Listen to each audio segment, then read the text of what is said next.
the next example says, prove or disprove the following statement. For all A, B, and C, and D that are in R star. What does the R star symbol mean? It means that we can pick any real numbers we want except the 0. So R star means all the real numbers except for 0. So prove that A over B plus C over D is equal to A plus C divided by B plus D, or disprove it if you think it's false.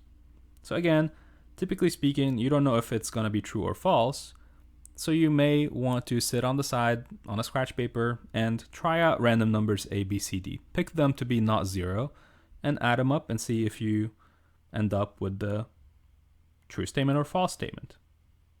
And it's going to be very obvious in this case that this is a false statement, because when we're adding fractions, the denominators have to be identical to be able to add the fractions. And even then, we do not end up adding the denominator. So this seems like it's going to be a false statement.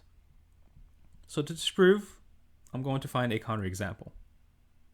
And the values I'm going to choose are going to be 1 for A, B, C, and D. I can pick any numbers I want, but I decided to go with 1 because it's pretty simple. And 1 is a real number that is not equal to 0, so it's perfectly legal to pick the number 1.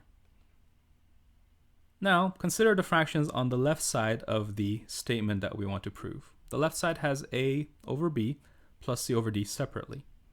When I add 1 over 1 plus 1 over 1, I get the number 2. And again, notice how I'm justifying all the steps on the side. Even though it's very simple and very clear, I'm still going to do that.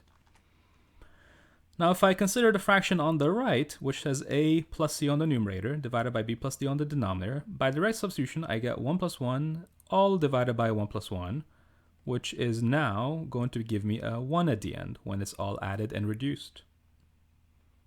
And it's important to notice that the left side was a 2, the right side is a 1. They're not giving me the same answer when I plug in the A, B, C, D. Since 1 is not equal to 2, that means the left side and the right side are not equal, which proves that the statement in the theorem is actually false for random numbers A, B, C, D that are not 0, but they are real.